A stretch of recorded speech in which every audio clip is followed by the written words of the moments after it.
Today, we're grilling a whole chicken in the IFB microwave, starting with a marinated chicken from fresh to home. We secured it on the rotisserie rod and preheated the microwave for 10 minutes.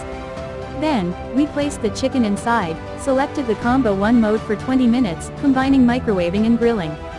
After that, we brushed some oil on the chicken and grilled it for another 30 minutes. The result, a perfectly grilled, tender, and flavorful chicken.